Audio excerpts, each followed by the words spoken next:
Security! Get this homeless woman out of my lobby now! Ashley Reed's shrill voice echoed through the marble hall. Security guard Jordan Martinez lunged forward, his thick fingers wrapping around Diana Washington's arm. He yanked her toward the revolving door. Her canvas bag hit the floor hard. Volunteer badges scattered. Granola bars rolled across pristine marble. A homeless shelter schedule crumpled under a guest's Louboutin heel. Diana stumbled in her worn sneakers. Designer handbags turned away in disgust. Phones lifted. Recording began.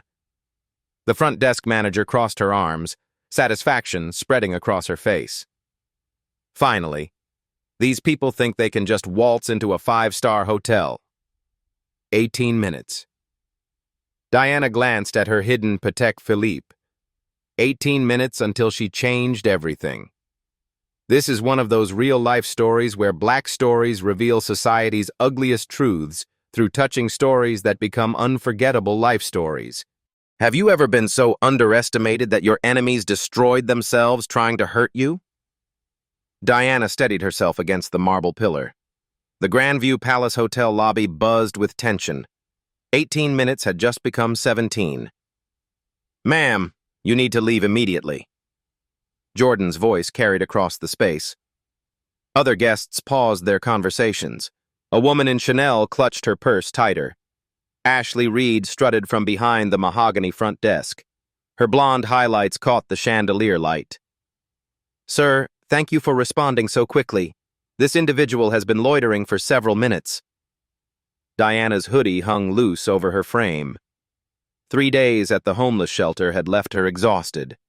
The volunteer coordinator had insisted she take a break. "Go home, Diana. Rest before your big meeting." Home.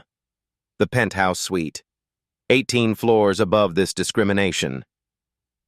"I just need to get to the elevator," Diana said quietly. Her voice held no anger, no desperation, just calm certainty. Ashley laughed. The sound was sharp, cutting. "The elevator? Lady, this isn't a public building. This is a 5-star establishment. We have standards." A businessman near the concierge pulled out his iPhone. The red recording dot appeared on his screen. Tyler Brooks, according to his LinkedIn profile visible on his phone case. Marketing executive, always hunting for viral content. "Karen manager versus homeless woman at the Grandview," Tyler whispered to his Instagram Live. "This is about to get interesting." 2 viewers became 20. 20 became 60. Diana reached into her hoodie pocket. Her fingers found the Platinum American Express card. Centered. Still there. Next to it, the first-class boarding pass from this morning's private jet. Chicago to D.C. and back.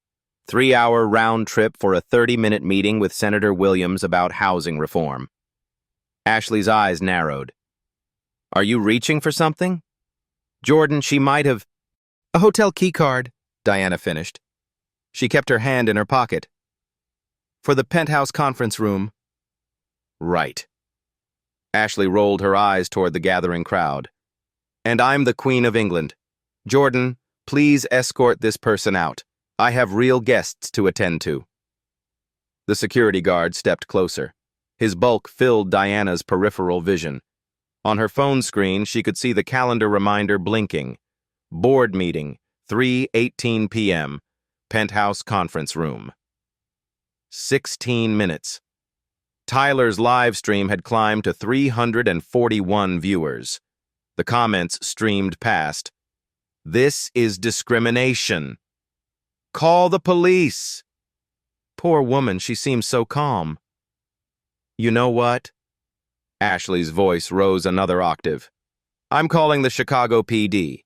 We've had enough transients trying to use our restrooms, begging from our guests. This ends today." She lifted the desk phone. The old-fashioned receiver looked dramatic in her manicured fingers.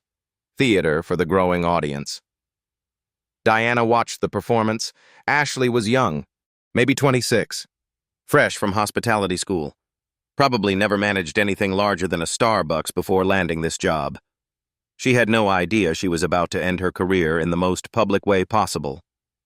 911? Yes, I need police at the Grandview Palace Hotel.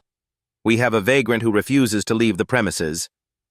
The words hit the marble walls and bounced back, amplified. Vagrant. Diana had been called many things in her 42 years. Harvard Business Review's CEO of the Year, Forbes 40 Under 40, Time Magazine's Most Influential Entrepreneurs. Never vagrant. Tyler's stream had reached 1,200 viewers. He was whispering play-by-play commentary like a sports announcer. She's staying so calm, guys.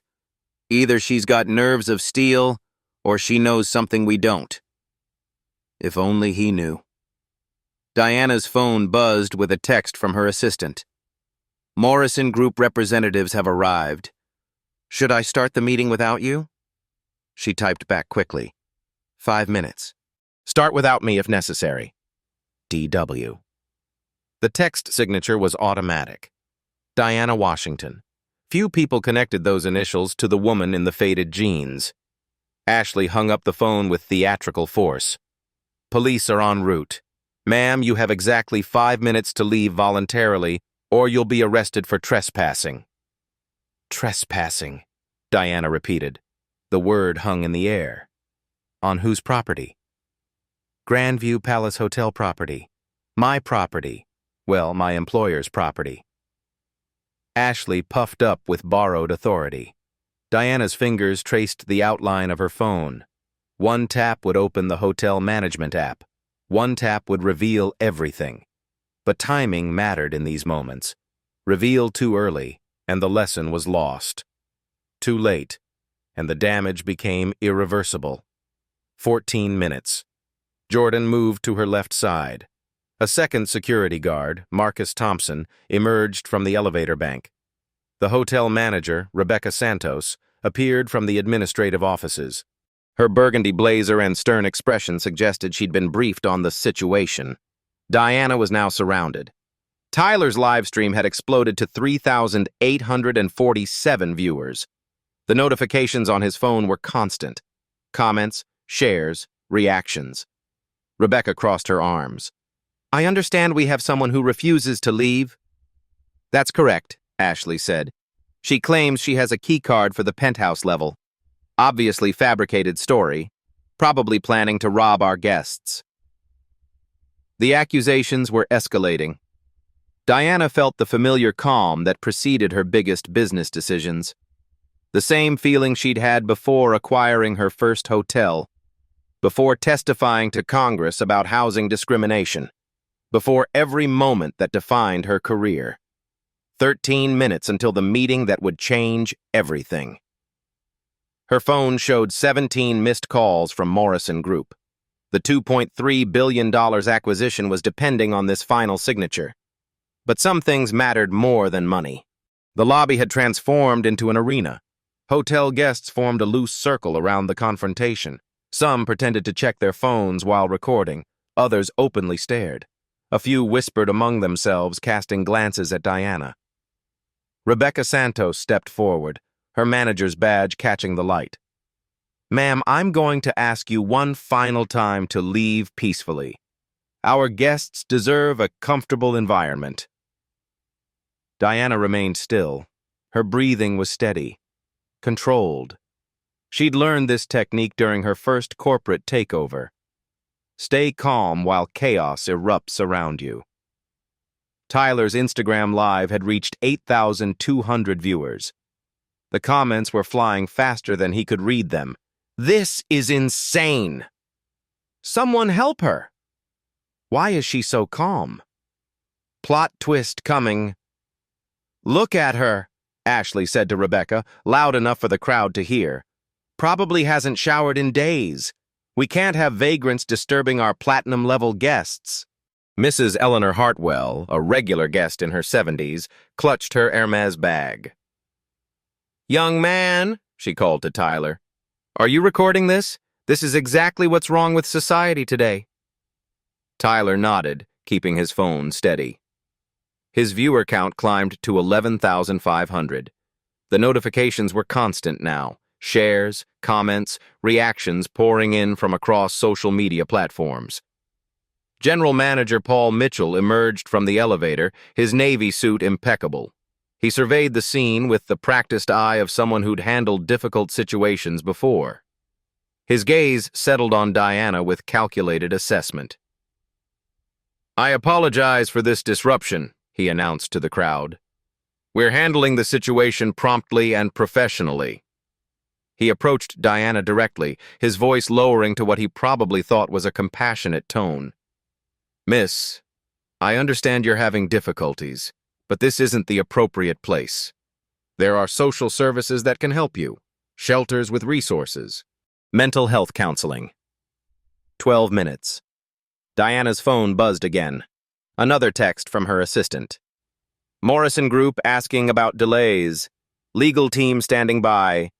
Board members arriving. Need you here. ASAP." She typed back with steady fingers. "En route. Slight complication. Handle preliminary discussions. Start presentations if necessary. DW." Paul noticed her typing, his suspicion growing. "Ma'am, are you texting someone? If you're coordinating with others, I need to inform you that we have security protocols for potential threats."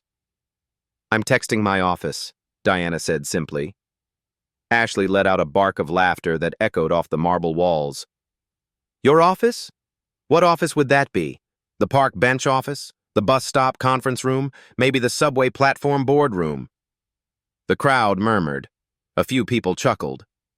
Diana absorbed it all without reaction, like water rolling off stone. Jordan stepped closer, his bulk casting a shadow over Diana. "Sir, should I just escort her out? Chicago PD is taking forever. I can have her on the sidewalk in 30 seconds. "Actually," Paul said, raising a hand, "let's wait for the authorities. I want this properly documented. We've had issues with people claiming harassment after removal. False discrimination lawsuits are expensive." Smart man, Diana thought. He understood liability. Too bad he didn't understand who he was about to create the biggest liability with. A new face appeared at the edge of the crowd. Hotel Security Chief Marcus Thompson, a former Chicago PD detective with 20 years' experience. His presence shifted the energy immediately. This was no longer just hotel staff handling a disturbance. This was law enforcement protocol. Marcus approached with professional calm, his trained eyes assessing Diana's body language, posture, stress indicators. "Ma'am, I'm Security Chief Thompson. Can you tell me specifically why you're here today?" "I have a meeting," Diana replied steadily. "Penthouse conference room, 3:18 p.m. sharp." Marcus checked his tactical watch. "That's 11 minutes from now. Can you show me an invitation, meeting confirmation, any documentation?" Diana's phone screen showed exactly what she needed.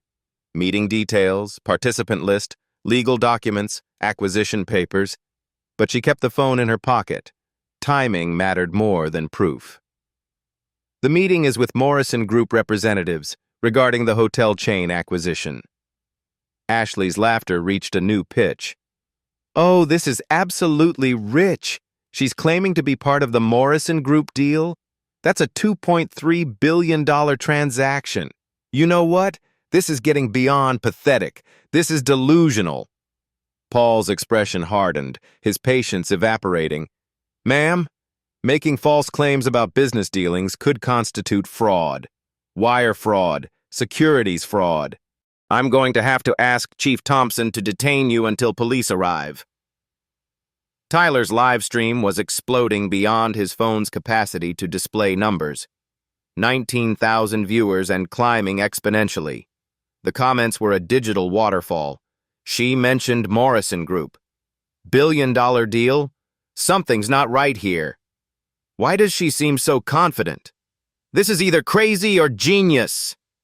Marcus placed his hand on his radio, finger hovering over the call button. "I can confirm whether there's actually a Morrison Group meeting scheduled for today." "Don't waste your time," Rebecca interjected sharply. "Obviously, she overheard something in the lobby and is trying to use it as an elaborate excuse. Look at her. Does she look like someone involved in billion-dollar real estate deals?" The question hung in the air like smoke. Diana stood in her worn sneakers and faded jeans. Her hoodie was still dusty from 3 days at the shelter. Her canvas bag remained scattered across the pristine marble floor, its humble contents visible to everyone. But her posture never wavered, her voice never cracked, her eyes never showed fear. "Appearances," Diana said quietly, her words carrying across the silent lobby, "can be extremely misleading." Paul stepped back involuntarily. Something in her tone made him pause. A certainty that didn't match her appearance. A confidence that seemed unshakable despite the circumstances. "Ma'am, if you truly have legitimate business here, surely you have some form of identification? A business card? A company ID? Anything at all?" 10 minutes. Diana's phone showed 6 more missed calls. The Morrison Group's CEO, her attorney, her assistant again, her board chairman, each call more urgent than the last. The elevator chimed with crystal clarity. 3 men in expensive suits stepped out, their Italian leather shoes clicking against marble. Even from across the lobby, Diana could see the Morrison Group logo embroidered on their leather portfolios. Ashley followed Diana's gaze with growing irritation. Oh, perfect. Now she's probably going to claim she knows them too. What's next? She owns the building? But something strange happened. One of the men, tall, with distinguished silver hair and commanding presence, was looking directly at Diana. His expression shifted from professional indifference to confusion. Then concern. Charles Morrison III, CEO of Morrison Hospitality Group, Harvard MBA, class of 1987. They'd met twice before. Once in D.C. at the Senate Housing Committee hearings, once at the Harvard Business Summit where she'd been the keynote speaker. He took a deliberate step toward the crowd, his brow furrowing. Tyler's stream hit 32,000 viewers. Guys, something major is about to happen. These business suit guys just walked in and that homeless woman. She's looking at them like she actually knows them. This is getting insane. Ashley noticed the shift in attention, her voice rising defensively. "Security, we need to clear this entire area before our actual important guests are disturbed by this ridiculous spectacle." But Charles Morrison was already walking over, his pace quickening with recognition. Marcus Thompson keyed his radio with growing urgency. "This is Security Chief Thompson. I need immediate backup in the main lobby. Situation escalating." 9 minutes until Diana's meeting. Everything was about to explode. Charles Morrison's footsteps echoed across the marble as he approached the crowd. His confusion deepened with each step. Ashley straightened her blazer, preparing to intercept what she assumed was another complaint about the disturbance. "Mr. Morrison," she began with her practiced hospitality smile, "I sincerely apologize for this disruption. We're removing this individual immediately." Charles ignored her completely. His eyes were locked on Diana with growing recognition and disbelief. "Diana?" His voice carried across the silent lobby. "Diana Washington?" The name hit the crowd like a physical force. Tyler's phone nearly slipped from his hands. His live stream viewers exploded past 45,000. The comments became an incomprehensible blur of caps lock and exclamation points. Ashley's smile froze mid-expression. "I'm sorry, sir, but there's been some mistake. This woman is clearly—" "The CEO of Grandview Hotels," Charles finished, his voice getting stronger with certainty. "Diana, what in God's name is happening here?" The lobby fell into absolute silence. Even the classical music seemed to pause. Guests stopped mid-conversation. Staff members froze in place. Diana reached into her hoodie pocket with deliberate, measured calm. Her fingers found her phone, the device that would change everything. One tap opened the hotel management application. The screen illuminated with corporate dashboards, revenue streams, property portfolios. She held it up for everyone to see, rotating it slowly so every camera could capture the display. The screen showed Diana Washington, Chief Executive Officer, Grandview Hotel Group, current property, Grandview Palace Hotel, Chicago. Status, owner, 73% controlling interest. Ashley's face drained of all color. The blood rushed from her cheeks so quickly she swayed on her feet. Her hand reached for the desk to steady herself. Paul Mitchell stumbled backward, his confident demeanor crumbling like sand. That's not possible. This has to be some kind of mistake. Diana's thumb moved across the screen with practiced efficiency. Real-time revenue data appeared. Today's figures, $847,293 in bookings. Weekly occupancy, 94.7%. Monthly profit margins, $1.2 million. Annual revenue projection, $12.4 million for this property alone. 12 properties, Diana said quietly, her voice carrying absolute authority across the silent lobby. 847 employees across the entire chain. $2.3 billion acquisition closing tomorrow with Morrison Group. She turned the phone toward Tyler's live stream. The camera captured every number, every corporate logo, every piece of irrefutable proof of ownership. Marcus Thompson's radio crackled with urgent static.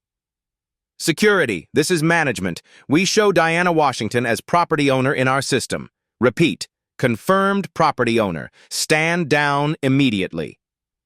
The security chief's hand fell from his radio. 20 years of police work, and he'd never seen a situation flip this completely, and this devastatingly. Rebecca Santos opened and closed her mouth repeatedly like a fish gasping for air. No words came out. Her mind was processing the career-ending implications of what had just happened. Diana's phone buzzed with another screen. Property ownership documents scrolled past. Board of directors listing her as chairman and CEO. Forbes profile photos from last year's 40 under 40 inches feature. Harvard Business Review articles with her byline about hospitality industry transformation. I believe, Diana said, her voice ice-cold and perfectly controlled, you called me people like you. Please clarify exactly what you meant by that phrase, Ashley. Ashley stammered, her voice cracking with each word. I didn't know. You don't look like...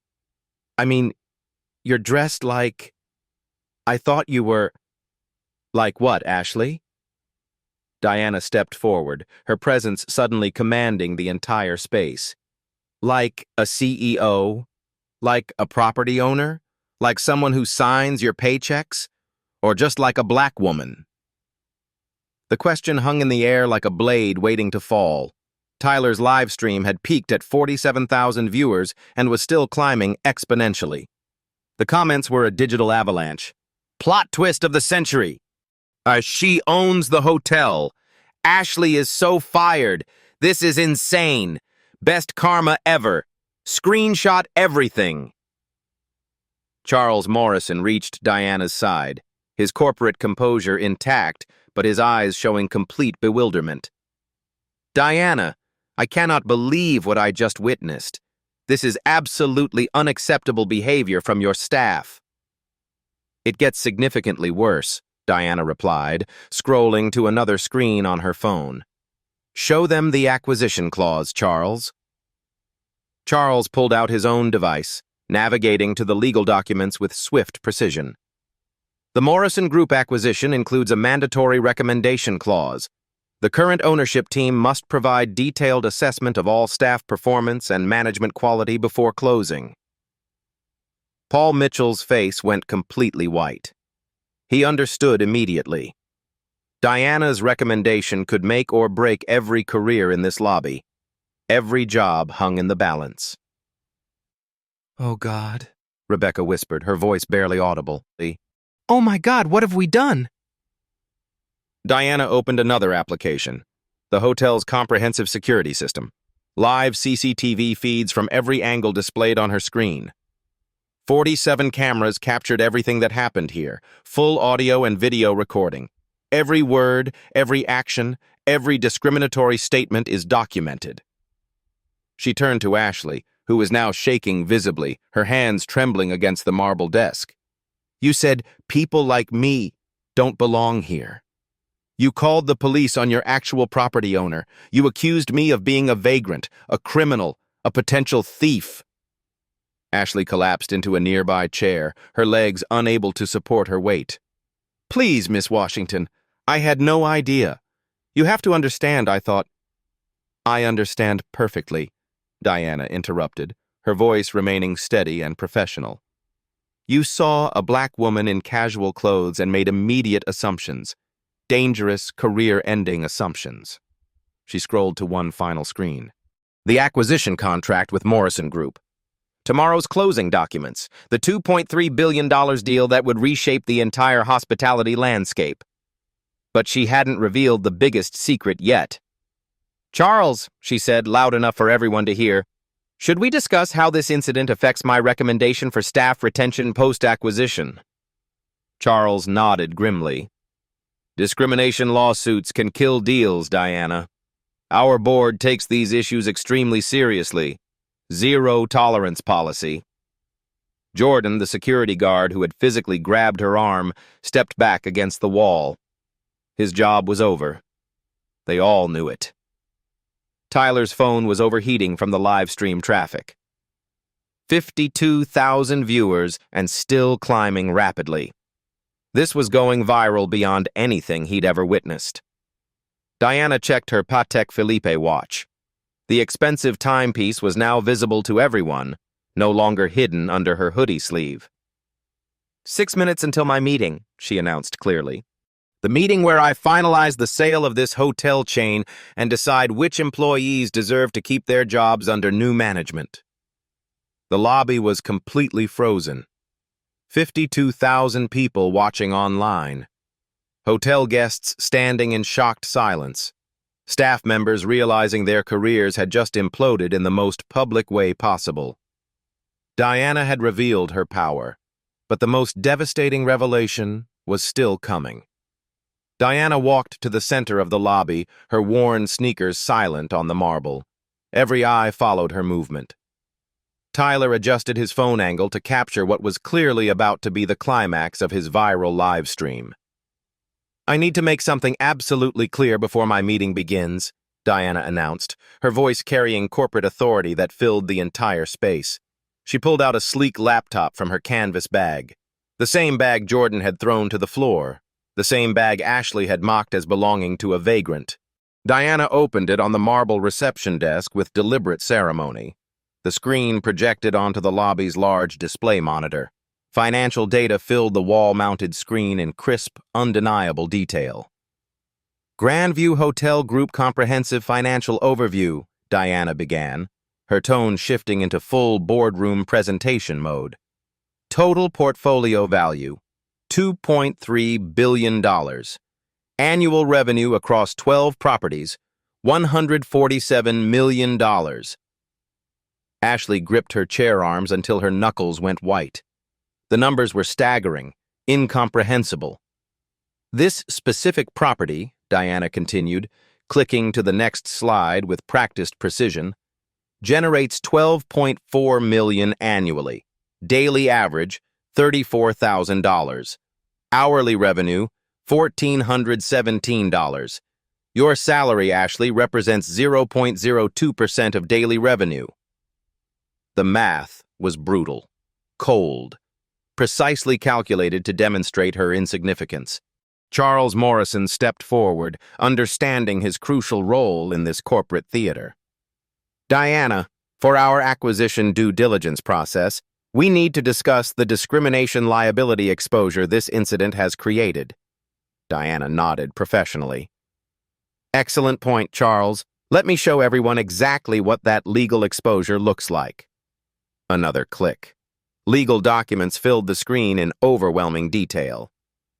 Illinois Human Rights Act, Section 5, 102. Diana read aloud with lawyer-like precision. Unlawful employment practices include discrimination based on race in places of public accommodation. Penalties include compensatory damages up to $50,000, punitive damages up to $100,000, plus attorney fees and court costs. Paul Mitchell's face had gone completely gray. His hands trembled slightly. Miss Washington, Surely we can resolve this matter internally without involving— "Oh, we will resolve this," Diana interrupted sharply. "Very internally, very thoroughly." She clicked to the next slide. Employment contracts appeared on screen in stark legal language. Every single employee here signed comprehensive zero-tolerance discrimination policies during orientation. Section 4.7 specifically states, "Any act of racial bias, discrimination, or harassment results in immediate termination for cause. No severance package. No benefits continuation. No positive reference letters." Rebecca Santos made a choking sound, her career flashing before her eyes. Diana's fingers moved across the keyboard with surgical precision. "Let me show you the video evidence that will be submitted to Morrison Group's legal team for acquisition review." The CCTV footage began playing on the massive lobby screen, crystal clear audio and video of the entire incident. Ashley's voice echoed through speakers. "People like you don't belong here." Jordan's physical contact, the racist assumptions laid bare. Tyler's live stream viewers had reached 67,000 and climbing exponentially. The comments were moving too fast to read, but the energy was electric with anticipation. "Now," Diana said, pausing the damning video footage, "let's discuss specific consequences and career implications." She opened a new document, termination paperwork, already prepared with legal precision. Ashley Reed, immediate termination for cause. Direct violation of Section 4.7 discrimination policy. No severance package. No recommendation letter. No benefits continuation. Building security will escort you from the premises within 10 minutes. Ashley burst into desperate tears. "Please, Miss Washington, I have student loans, rent payments, car payments. I can't afford to lose this job." "You should have considered those financial obligations before calling the police on your actual boss," Diana replied without a trace of emotion. She turned to Paul Mitchell with ice-cold corporate efficiency. "General Manager Paul Mitchell, immediate suspension pending full HR investigation. Your handling of this discrimination incident will determine whether you're terminated outright or merely demoted to assistant manager." Paul's shoulders sagged under the weight of professional destruction. 20 years of hotel management experience, potentially over. Rebecca Santos. Written reprimand permanently filed in your personnel record. Mandatory bias training program completion required within 30 days. Salary reduction of 20% for 6 months. One more incident of any kind results in immediate termination. Rebecca nodded frantically, pathetically grateful to keep any employment at all. Diana clicked to another screen with methodical precision. Jordan Martinez. Physical contact with property owner legally constitutes assault under Illinois statute. Terminated immediately. Security credentials permanently revoked. Barred from all Grandview properties. Jordan's massive frame seemed to physically shrink with each word. Marcus Thompson, Security Chief. Your professional response and attempt to de-escalate prevented further legal complications. Position retained with formal commendation for your personnel file. Marcus exhaled with visible relief, his 20 years of police experience having saved his career. Diana turned to address the live stream camera directly, speaking to the 70,000 viewers. For everyone watching this incident unfold in real time, let me share some precise legal facts about workplace discrimination. She clicked to a new slide filled with devastating statistics. The U.S. Equal Employment Opportunity Commission received 33,700 workplace discrimination complaints last year alone. 61% specifically involved race discrimination. Average settlement amount, $450,000 per case. The numbers hit the lobby like physical blows to everyone present. Morrison Group Acquisition Clause 15.3, Charles read from his device with corporate formality. Any property with pending discrimination litigation automatically loses flagship hotel designation. Estimated financial impact, loss of $2 million annually in premium booking revenue. Diana nodded with grim satisfaction. Which brings us directly to the ultimate corporate ultimatum. She faced the remaining staff members, her voice becoming absolute steel. You have exactly two choices. Option 1, fight these terminations. Face personal liability lawsuits under Illinois Civil Rights Act. Face Morrison Group's aggressive legal team. Face viral social media exposure that will follow your careers for decades. She paused for maximum dramatic effect, letting the implications sink in. Option 2. Accept termination gracefully. Sign comprehensive non-disclosure agreements. Receive basic recommendation letters that don't specifically mention this discrimination incident. Move forward with your careers relatively intact. Ashley looked up through her streaming tears. What if I apologize? Publicly. On social media. Public apologies don't legally erase discrimination, Diana replied with clinical detachment. But they might reduce potential punitive damages in civil court. She clicked to the final slide. A comprehensive corporate reform plan filled the screen. Effective immediately, all 12 Grandview properties implement the Dignity First initiative. Mandatory monthly unconscious bias training for all staff. Real-time discrimination reporting mobile app for guests. Staff performance evaluations now include diversity and inclusion metrics worth 20% of overall scores. The systemic changes were sweeping and permanent. New hiring practices prioritize diversity at all management levels. Current demographics. 87% white management across the chain. Target goal, 50% diversity within 18 months, or face management restructuring. Diana closed the laptop with finality. Charles, does this comprehensive response address Morrison Group's concerns about cultural liability and corporate reputation? Completely and impressively, Charles replied. This actually positions Grandview as an industry leader in hospitality inclusion practices. Tyler's stream had peaked at 78,000 viewers. His phone was overheating from the unprecedented traffic. Diana checked her expensive watch one final time. 2 minutes until the board meeting that finalizes this $2.3 billion acquisition. Ashley, building security will escort you out immediately. Jordan, your access credentials are permanently revoked. Paul, clean out your office today. She gathered her laptop, placing it back in the humble canvas bag that had been so thoroughly mocked and dismissed. One final piece of information, Diana announced to the captivated crowd.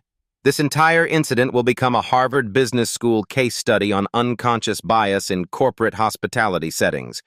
Your actions and decisions will be analyzed by MBA students for decades to come. The ultimate consequence. Professional immortality for all the wrong reasons. Charles Morrison extended his arm toward the elevator bank. Diana, shall we proceed to your critical board meeting? Diana nodded with quiet satisfaction.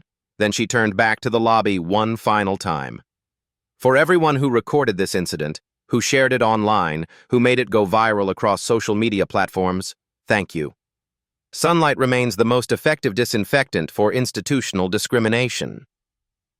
She walked toward the elevator with Charles, leaving behind a lobby full of people whose lives and careers had just changed forever.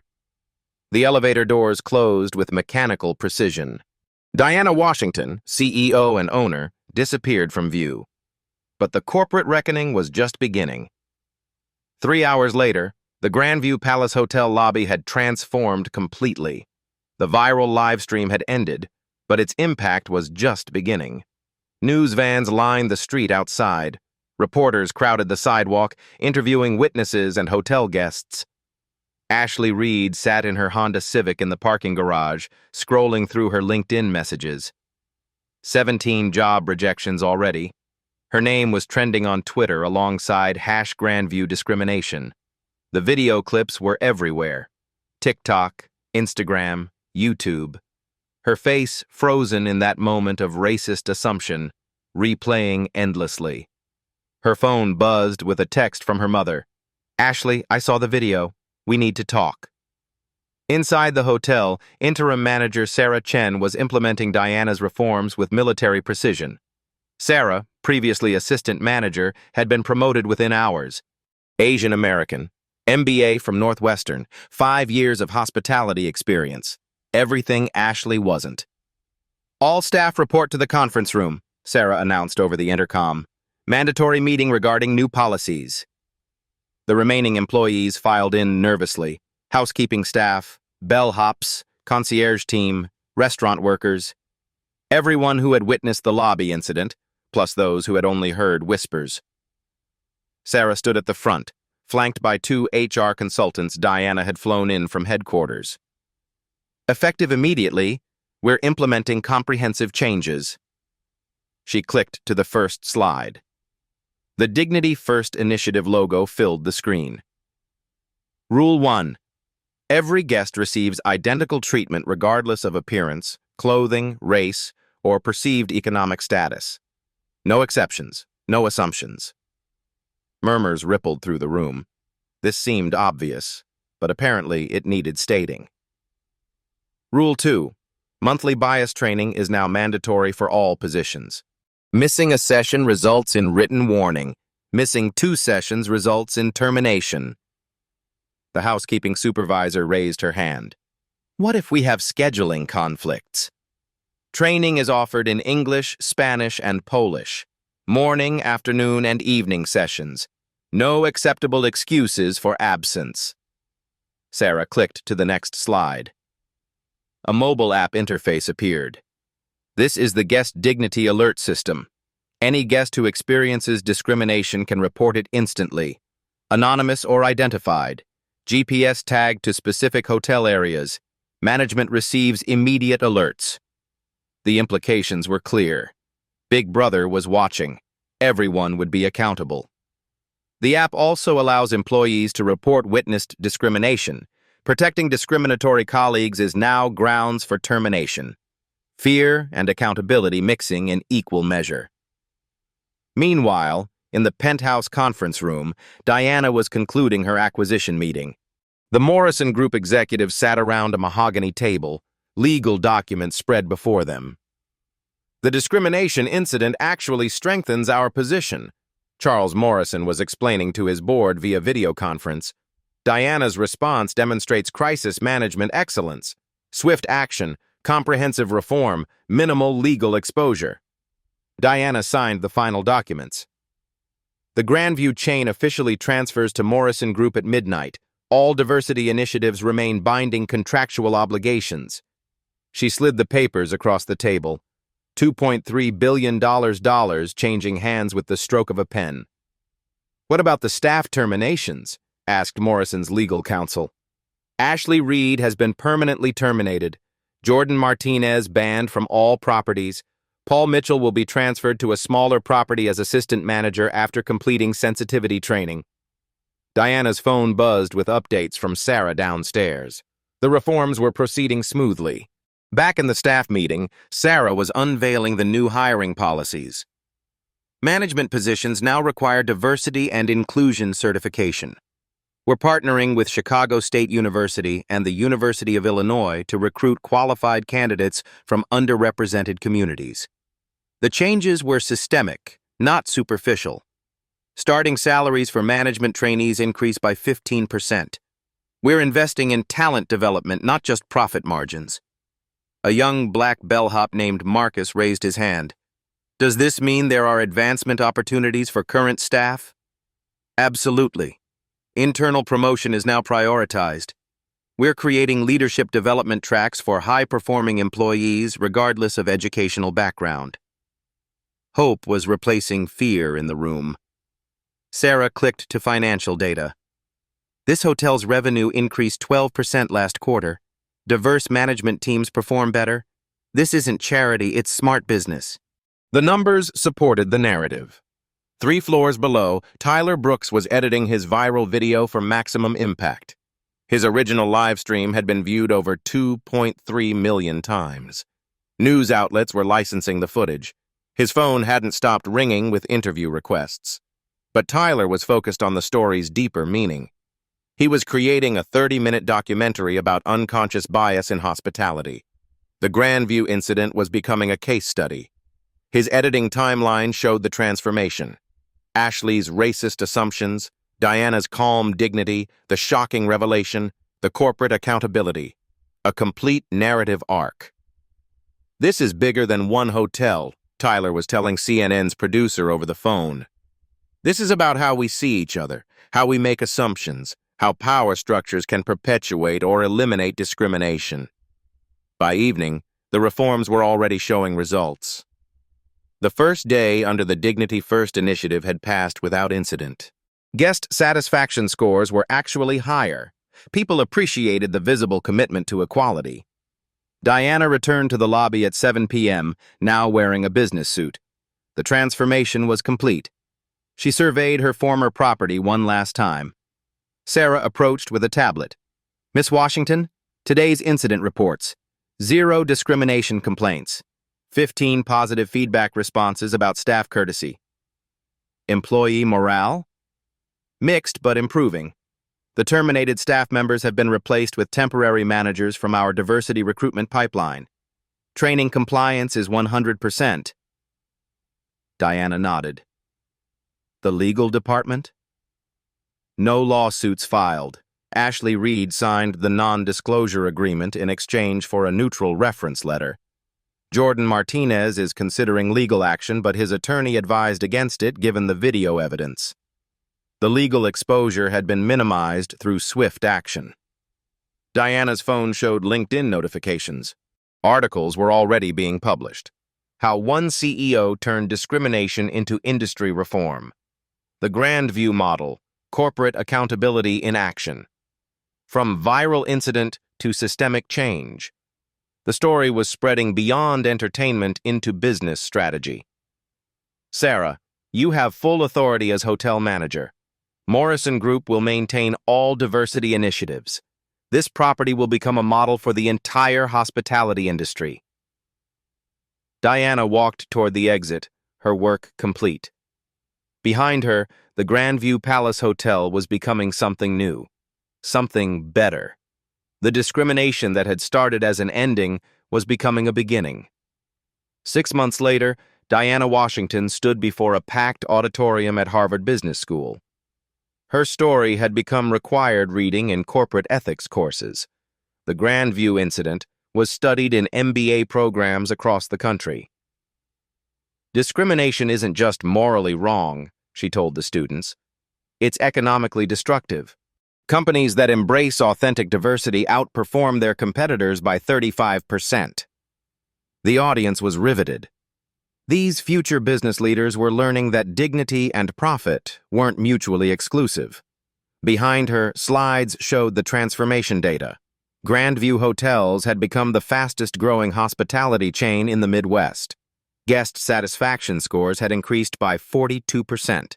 Employee retention was up 60%. Stock prices had risen consistently since the Morrison Group acquisition. "The woman who called security on me that day taught me something valuable," Diana continued. "She showed me that unconscious bias isn't just an individual problem. It's a systemic failure that requires systematic solutions." In the audience, Tyler Brooks was filming for his documentary series. His original live stream had launched a career in social justice journalism. The Grandview footage had been viewed over 50 million times across all platforms. Diana clicked to the next slide. Photos of the hotel's current management team filled the screen. Diverse faces, different backgrounds, shared commitment to excellence. Sarah Chen, our current general manager, has implemented programs that other hotels are now copying. The Dignity First initiative has been adopted by 12 major chains. Over 300 properties nationwide now use our bias reporting app. The impact had spread far beyond one Chicago hotel. Ashley Reed, the former employee who discriminated against me, completed a year-long diversity education program. She now works for a nonprofit organization helping businesses develop inclusion policies. People can change when given the right opportunities. Even the antagonist had found redemption through education rather than punishment. Diana's phone showed constant notifications. LinkedIn messages from hospitality executives wanting to implement similar programs, speaking requests from corporations, interview requests from business magazines. But the real victory was quieter, more personal. Last month, a young black woman named Keisha Williams was promoted to regional manager of Morrison Group's Southeast Division. She started as a housekeeper 3 years ago. The leadership development program we created made her advancement possible. Individual lives being changed by systemic reform. Diana paused, looking directly at the camera streaming the lecture live. Real change doesn't come from viral moments. It comes from what you do after the cameras stop rolling. It comes from building systems that prevent discrimination rather than just punishing it after it happens. The live stream had over 100,000 viewers. Comments were flowing with personal stories of workplace discrimination, career obstacles, moments of resilience. The hotel industry has been transformed by this incident, but every industry has its own grand view moments waiting to happen. Every workplace has unconscious biases that need addressing. Every leader has the power to create systematic change. She clicked to her final slide. A call to action filled the screen. I want to hear your stories. Have you experienced workplace discrimination? Have you witnessed bias in your industry? Share your experiences in the comments. Your story might be the catalyst for change in your workplace. Diana's voice grew stronger, more passionate. These real-life stories matter. These black stories of resilience and reform create touching stories that inspire others. These life stories prove that individual courage can create institutional change. The SEO keywords felt natural, integrated into her authentic message. If this story inspired you, share it with your network. Subscribe to follow more stories of people who transformed challenges into opportunities. Help us build a movement where dignity isn't revolutionary, it's routine. She paused for emphasis, her final words carrying the weight of transformation. 6 months ago, I was kicked out of my own hotel for being black in casual clothes. Today, that hotel is a model for the entire hospitality industry. Tomorrow, your workplace could be the next success story. The applause was thunderous. Students rose to their feet. The live stream comments exploded with commitments to action. Diana smiled, checking her watch. In 30 minutes, she was meeting with the CEO of a major retail chain. They wanted to implement the Grand View model across 800 stores. The discrimination that had tried to diminish her had become the platform that elevated an entire industry. Change was spreading, one story at a time. What's your story of overcoming workplace bias? Have you witnessed discrimination that could be transformed into systematic reform? Share your experiences below, and let's continue building workplaces where everyone belongs. Hit subscribe for more inspiring stories of quiet power creating lasting change.